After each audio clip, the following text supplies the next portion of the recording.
Do you hate the thought of working past 55 or 60? Do you hate not being able to live the life you deserve today? Do you hate not knowing what your financial future looks like? It's time to stop doing what you hate.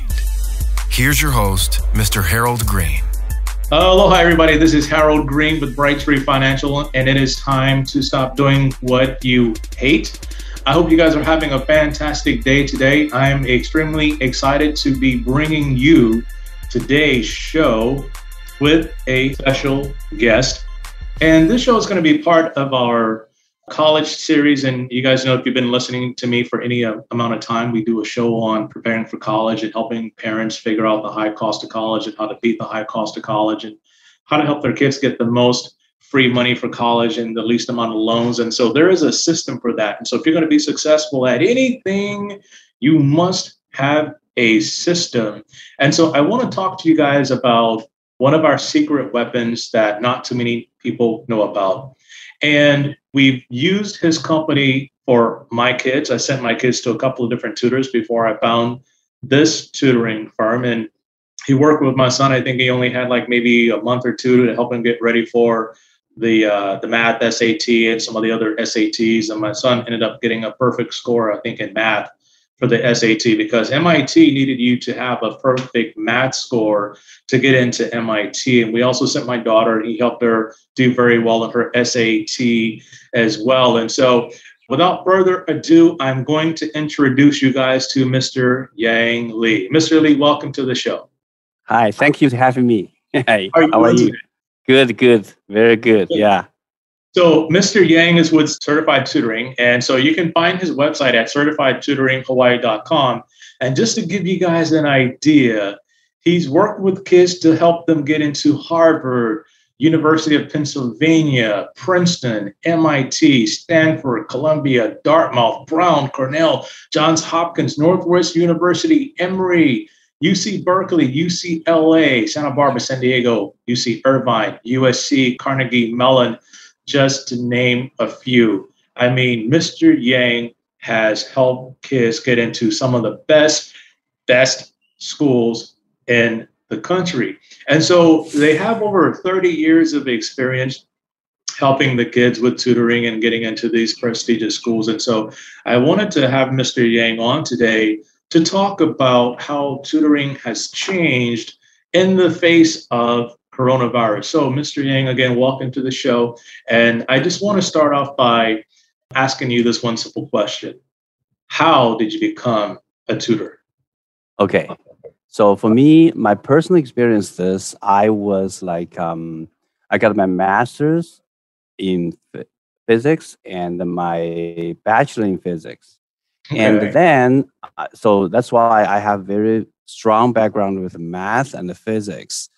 And then I was thinking about, I see many like high schools, college students need the help. And so I think it's better I go to educational direction. That's then I got my master of education. So I combined both. I got my license from the Hawaii State Teacher Standard Board. I'm like certified high school math and the physics teacher certified by the state of the Hawaii. And also I'm an adjunct professor with the University of Hawaii as a math and physics position, lecture there.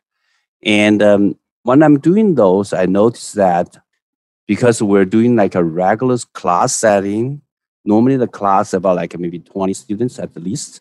And then even more bigger size, like what I taught with the Hawaii DOE. Right. I have the size about like 40 students. Okay. And all those students is like, they're not unified tracked students. So when, for example, when you teach math, like for example, in my class, like AP calculus class, and some of them, they have like a very good background with the basic math, and some of them with like, weaker background. So that's the time I have to help them with individually more to satisfy their needs, reach to their levels, make sure they can reach up to the mainstream class level. So I'm thinking, since then I was thinking about we can like run some like tutoring services after school. So I have make the connections with all my co-workers and the friends. And I noticed that because we're in the educational field, so we can easily find the teachers from Right. different subjects and a different Right. grade level, and then we'll make up the team together.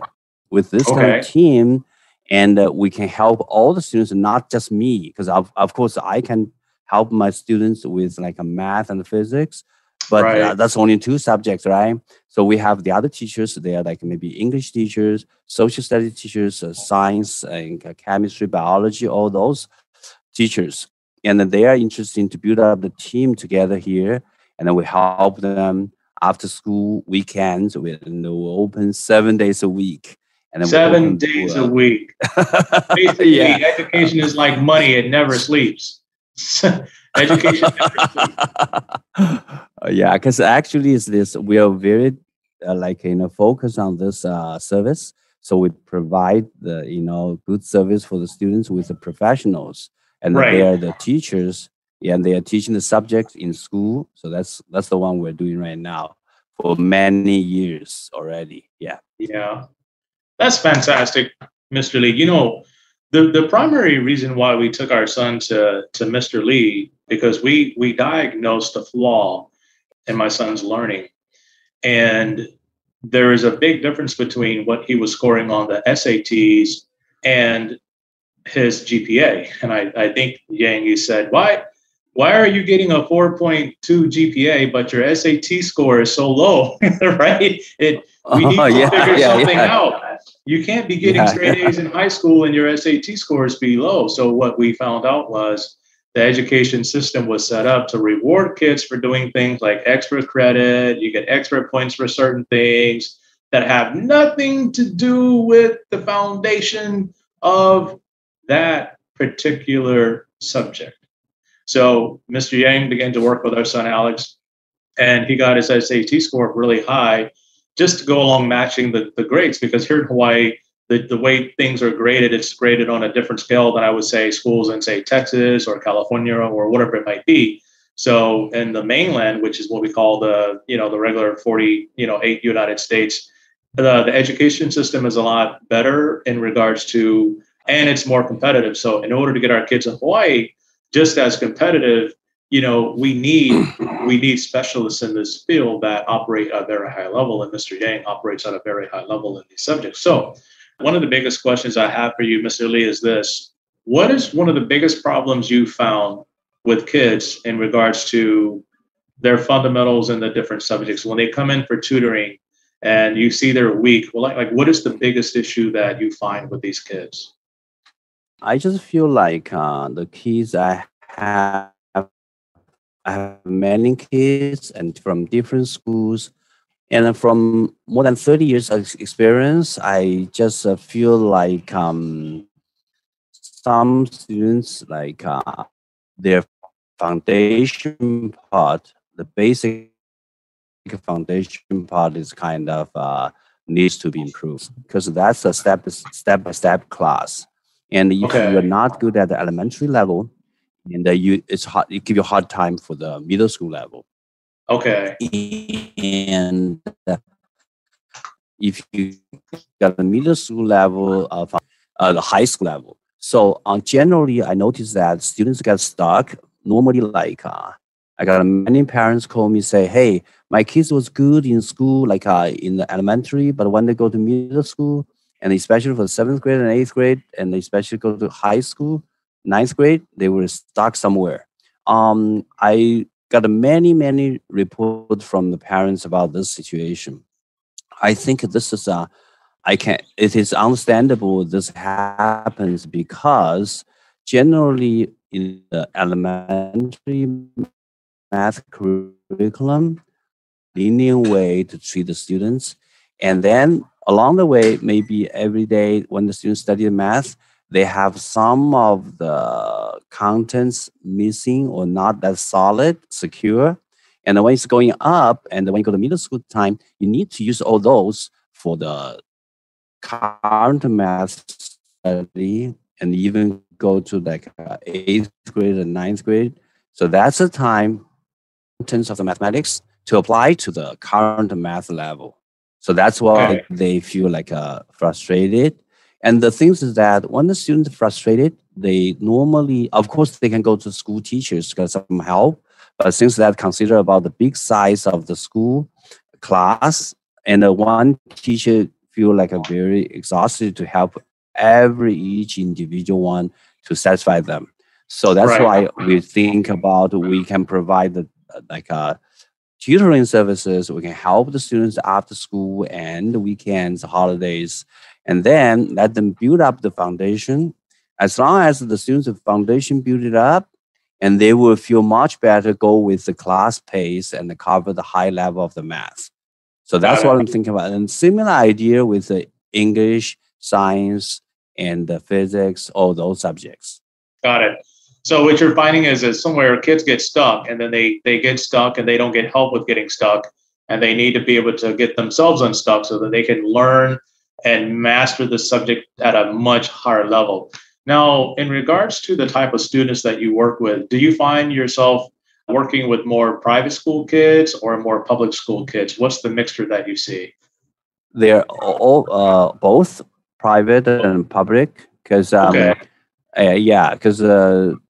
I think as long as the class setting is not uniform, for example, the like a level in the case a group of kids there, no matter private school and public school, if they are like they have like a level difference with among all those students in one class, and then some students in that level will be feel challenged.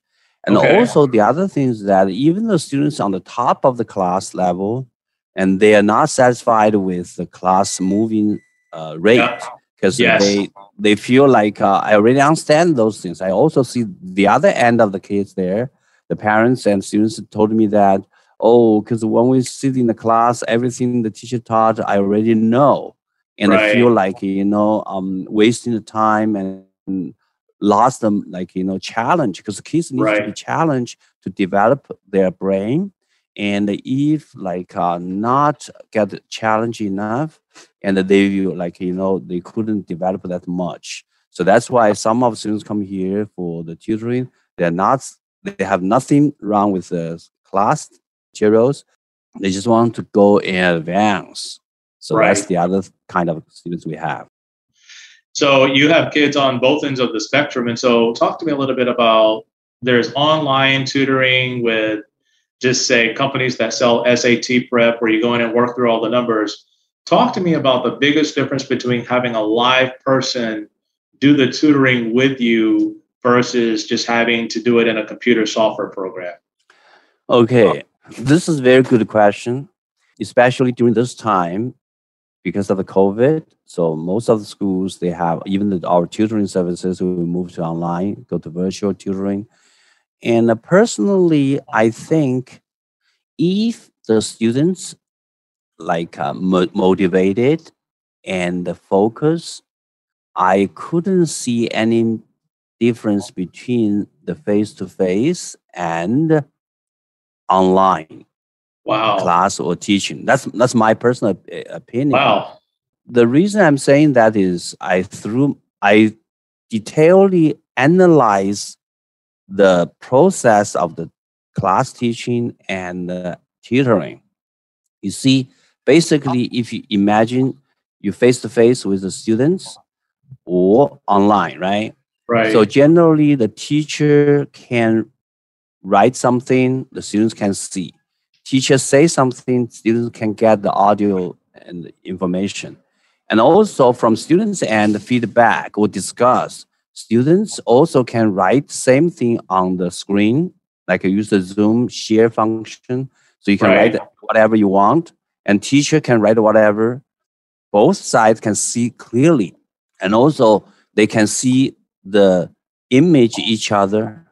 So I couldn't see, since I'm the physics major, so I just feel like from the information passing back and forth, I couldn't see any difference with this kind of process between the face-to-face and online. But the only thing is that when the students not physically sit beside you or in a face-to-face situation, Yeah. students may not that much focusing. That's the issue. Make the online a little bit challenge. So that's why I normally tell the parents and students, you got to be motivated, focus. Of course, for the bigger kids, absolutely no problem because they know what they need to do. But for the younger ones, probably the parents need to be like, from time to time, check on that side to do some like, monitoring them, make sure, remind them, focusing, put the attention to the online. If they can do that, and there will be no difference. That's my okay. And also the other advantage online is that they can write time that the recording everything, screenshot everything. They do not need the busy to make the notes. They can screen record everything and then replay all those things. So the students get learned on those. And also, I noticed that there was one in mainland. There was one school, like an online school. They do that way. They hire very professional teachers online teaching the whole students, but they hire some like teaching assistant or just like they do not need to take care of the academic part in the classroom. They just make sure everybody sit there focusing on the screen. Right. They have this kind of system. That school is working very well on that. Wow. So that's example shows that my opinion is correct because online, face-to-face, no big difference. Only thing is that the students should be focusing, motivated. Even though students sit beside you and they're not motivated and not focusing, still hard for you to teach, right? Exactly. Yeah. So long story short, you need a highly motivated and focused student in order for them to get the maximum out of tutoring there is, because I'm sure some parents just bring their kids to you and say, Mr. Lee, make my kids smart. And yes, I'm going to pay you a lot of money to make my kids smart. And there is no way you can undo 10 or 12 years of just bad fundamentals in that student. It just kind of takes some time to work with them. So, you got to have a motivated student. And if your student is not motivated, they don't understand the purpose of why you're investing that money. That's the very important thing, because tutoring is not cheap, but college is not cheap either. So I think the biggest benefit that I think parents can get, and you can correct me if I'm wrong, is that high scores generate tons of merit-based money. Is that right? Yes. Yes. High scores generate tons of merit-based money. And Mr. Lee, correct me if I'm wrong, your kids have more opportunities, right? Acceptance letters, money offered to them.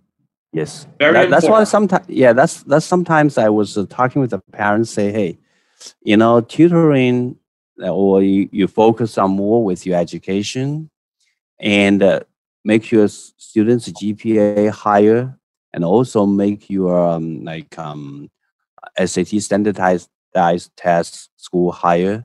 Right. You will get a tons of scholarship from the college, from the public and private sectors, and at the end of you save a lot of money. Yes. That's the point there. So some parents really know that after I talk with them, they do this way. And also I told them that I gave them a suggestion like this. I say, hey, some students, parents think, ask me, do I send my kids to private school or public school? I normally give them suggestions that if you are considering the public school, I suggest them that you live in better district first, not necessarily own the house, but you can rent a place there, and then you can let your kids into the better public schools. And normally in public school, they have an enormous funding for the AP classes, advanced classes, and that's good advantage you can take. Right. And as long as, because the public school, disadvantage is that they have to accept all the students. That's right. No matter what, as long as they're in that district. But you try to you make your kids in the group of the better students and in advanced classes, like what your kids did. And then they take a lot of, and also imagine, that all the teachers in the public schools, you have to be certified. Like what I have, license. Right. And, you have to pass the educational training, and you have to major in accountant, for me, math and physics. You have to have all those certification process first, and to put you the license, and then you teach in the class.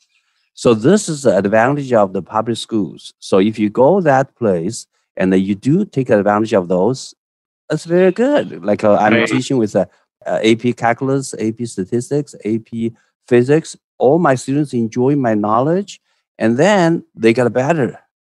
And that's good. Yeah. So if you're going to send your kids to public school, there are certain things you must do if they're in public schools, right? And if you send them to private school, some of that stuff is automatic in the private school because that's what you're paying for. So what I'm hearing is you need proactive parents to understand exactly what it is that they need to do, no matter whether it's public or private. Yeah. So we have many students from public school. They got a very successful and go to top colleges, right? So that's an example, shows that. And for years, I helped those kids. Of course, private school students, public students, that's not big issue. Big issue is that from the beginning, you build up the foundation for your kids. That's right. And if you feel your kids' foundation is not high, solid, you got to make it up first. And also try to go to the group, a class with a more advanced students, not go with lower grades, a level lower. So if you avoid that, your kids will be fine. Right.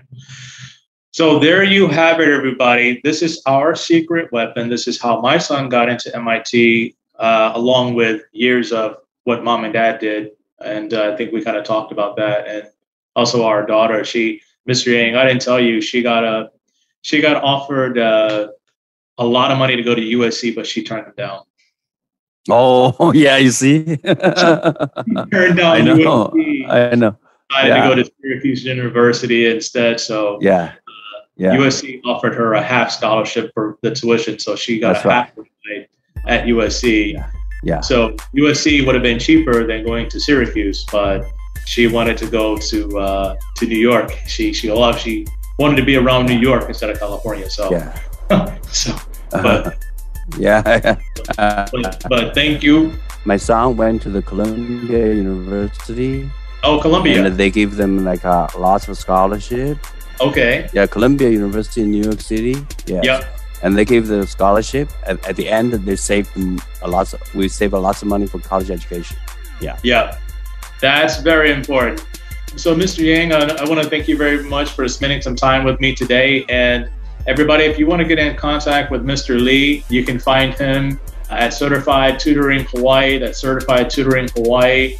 And I think your number is 808-206-5472. Is that right, Mr. Lee? Yes. Okay. Thank you. My pleasure. You're welcome. So everybody, until next time, 1, 2, 3, let's get it. This is thepodcastfactory.com.